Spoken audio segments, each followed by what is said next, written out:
भिक्षुक पुनर्वास केंद्र की संचालिका रूपाली जैन ने बुधवार को पेमेंट नहीं मिलने की शिकायत संभाग आयुक्त दीपक सिंह से की। उन्होंने राष्ट्रपति के नाम ज्ञापन सौंपकर यह मामला उनके समक्ष रखा। इस पर नगर निगम के संबंधित अधिकारी को फोन पर संभाग आयुक्त कार्यालय बुलाया गया। बताया जा रहा है कि संभाग आयुक्त ने स्वयं अधिकारी से इस मामले पर चर्चा की। रूपाली जैन मंगलवार को नगर निगम की जन सुनवाई में भी पहुंची थी। उन्होंने वहां पिछले कई महीनों से अटके पेमेंट की शिकायत की थी। शिकायत के दौरान मामला गर्मा गया। निगमायुक्त शिवम वर्मा के समक्ष उन्होंने बताया कि उन्हें भुगतान नहीं मिल रहा है और अधिकारी बार बार दस्तावेज मांग रहे हैं।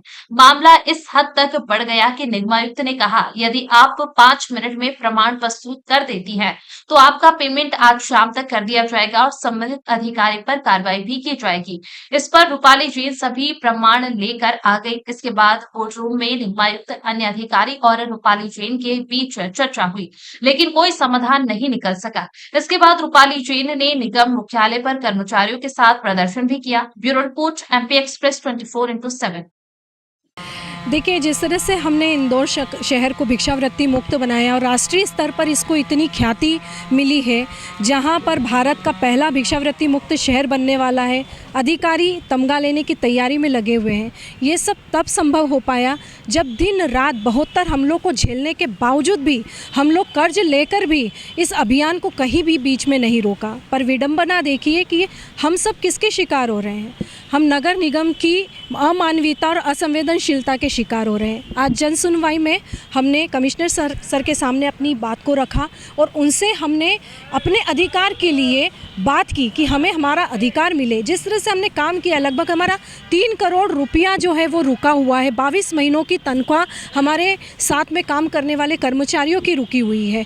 कई बार ऐसे एन प्रकारण जो है बिलों को रोका जा रहा है। यहाँ तक कि ऐसे दस्तावेजों की मांग की जा रही है जो ना कहीं टेंडर डॉक्यूमेंट में है और ना ही हमारी अनुबंध की शर्तों में है।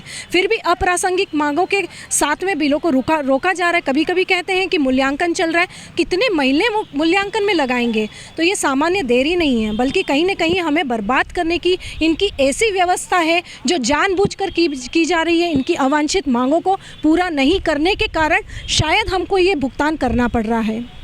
अभी आप वहाँ पे गए थे, कुछ बहसबाजी हुई थी, अब उन्होंने आपको अधिकारी ने बोला गया था निगम आयुक्त के द्वारा कि जो भी अगर कार्रवाई की जाएगी उसके जो भी दोषी पाया जाएगा उसको कार्रवाई की जाएगी। जी हाँ, जब उन्होंने उनके अधिकारियों को बुलवाया और उनके अधिकारियों का, क्योंकि मेरे द्वारा एक प्रश्न किया गया था कि जब भारत सरकार से राशि 31 मार्च 2024 को आ चुकी थी, तो आज 1 साल 1 महीना निकल जाने के बावजूद भी हमको वो भुगतान क्यों नहीं दिया, उसमें क्यों विलंब किया जा रहा है। जब उन्होंने उनके अधिकारियों से पूछा तो उनके अधिकारियों ने कहा कि इनके द्वारा दस्तावेज प्रस्तुत नहीं किए गए हैं। जब मैंने कहा कौन से दस्तावेज प्रस्तुत नहीं किए, तो ऐसे EPF ESI से संबंधित उन्होंने दस्तावेज बताए जो मेरे द्वारा पहले ही जमा किए जा चुके हैं। जब मैंने कमिश्नर सर से कहा कि मैंने प्रस्तुत किए हैं, उन्होंने कहा कि कहाँ हैं बताइए, अगर आपने मुझे दस्तावेज बता दिए तो मैं अधिकारियों पर कार्रवाई करूंगा। मैंने 5 मिनट के अंदर उनको दस्तावेज प्रस्तुत कर दिए, लेकिन उसके बावजूद भी कोई निराकरण नहीं हुआ और ना ही ऐसे अधिकारियों पर जो लगातार अपने ही वरिष्ठ अधिकारियों को झूठ बोलकर दिग्भ्रमित कर रहे हैं उनके खिलाफ कोई कार्रवाई की।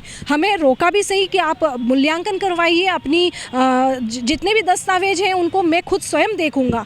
उन्होंने केबिन में आकर उन दस्तावेजों को देखा भी और फिर अपनी टीम से, जहां पर अपर आयुक्त दरवाई सर भी थे, अपर आयुक्त अनिल बनवारिया सर थे, उपायुक्त केशव सगर सर थे, ऑडिट मॉनिटरिंग कमेटी के सदस्य भी थे, उन्होंने सबसे ये प्रश्न किया कि मैडम तो सारे दस्तावेज दिखा रही है, फिर उसके बाद आपने क्यों नहीं रोका है।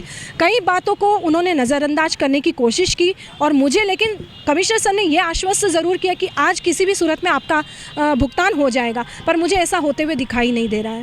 आगे अगर ये नहीं होता तो आपके आगे क्या रणनीति रहेगी? देखिए, हम ये लड़ाई जो है वो सिर्फ और सिर्फ न्याय के लिए नहीं है, बल्कि ये एक फाइल भी नहीं थी। ये हमारे उन सैकड़ों कर्मचारियों का अवसाद, उनकी वो मानसिकता जो कहीं ना कहीं इन लोगों ने ख़राब कर दी। आज हम जो कर्ज में छुपने को तैयार हो रहे हैं, तो हम अपनी बात को भोपाल लेकर जाएंगे या फिर हुआ तो हम दिल्ली भी लेकर जाएंगे, लेकिन अब ये लड़ाई नहीं रुकेगी, क्योंकि ये लड़ाई हमारे वजूद की है, हमारे उन सैकड़ों कर्मचारियों की बर्बादी की है जो आज नगर निगम की वजह से हम इस कगार पर आए हैं।